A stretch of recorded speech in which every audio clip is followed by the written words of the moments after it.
Hello, it's Gill Fielding here, and this is what's caught my eye in the media this week.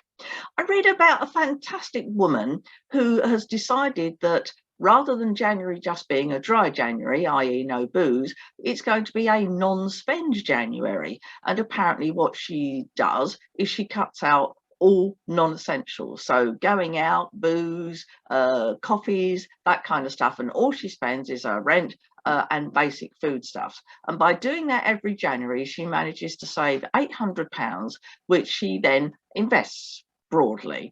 She pays a little bit off her mortgage and she invests the rest. And what a fantastic idea that is. And it's really great to see somebody doing a sort of a cleanse and a declutter at the beginning of the year.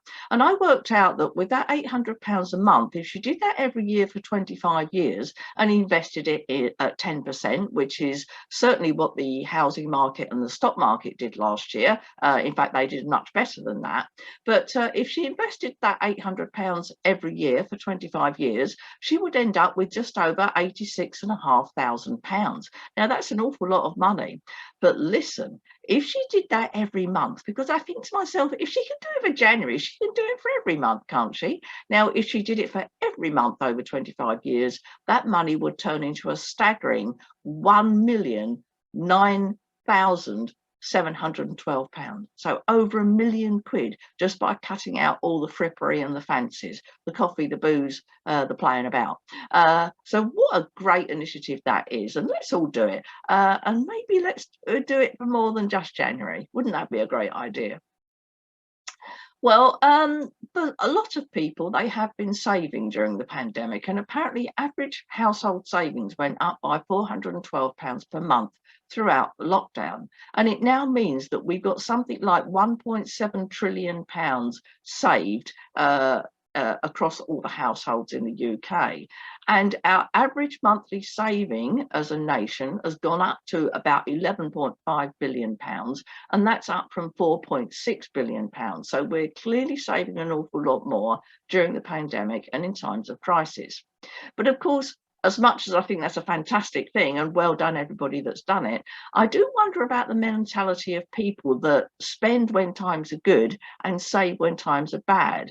The logical thing to do would be to save when times are good, and then you've got that to fall back on when times are bad and when you're having difficulty financially. So I hope all those people that have now got into the savings habit will continue it, such that when the next pandemic arrives or the next crisis, they've got money stashed by to help them get through the difficulty. So absolutely fantastic. I just have a bit of a concern about the mentality of people that spend when things are good and only save when times are bad. Let's do it the other way around. That would be a lot more sensible financially. Well, we read a lot last year about people moving out of the cities and moving out to the countryside. And then we've heard towards the end of 2021 about people getting fed up with that and moving back from the countryside into the towns and cities. Well, there were some stats issued this week which show that actually none of that was true. Neither of those things were true. And people who sold their property who lived in towns and cities, 70% of them just moved to another town or city. So they were just moving from somewhere similar to somewhere similar. And if they lived in a town or a suburb, 79% of people that moved house just moved to another town or suburb. The only people that weren't quite so clear were country dwellers. And those people that sold their properties in the country, 46% of them moved to the country, 45% moved to a town or suburb, and the others moved into a city. And what those figures just show is that people live really where they want to live and where they're used to living. And no pandemic really changes that. And it gives me confidence as a property investor, because no matter what happens with the external world, with pandemics, with the economy and so on, people will eventually live where they normally are used to living. And so even if there is a short-term blip, then tenants, buyers will come back to where they're used to being. It's somehow regression towards the mean, back to the normality. So I don't think there was quite the housing hokey cokey that people said there was, because people moving from cities just moved to cities. So they didn't all flock to the countryside, and they're now not all flocking back. So if you're an investor, just hold on, even if there's a temporary blip, they'll come back. Now, it turns out that 31 was the magic number for 2021. And I read two fantastic stats which show that it took an average of 31 days to transact a property in the UK, and that there were 31% of properties were sold for over their market value or their market price.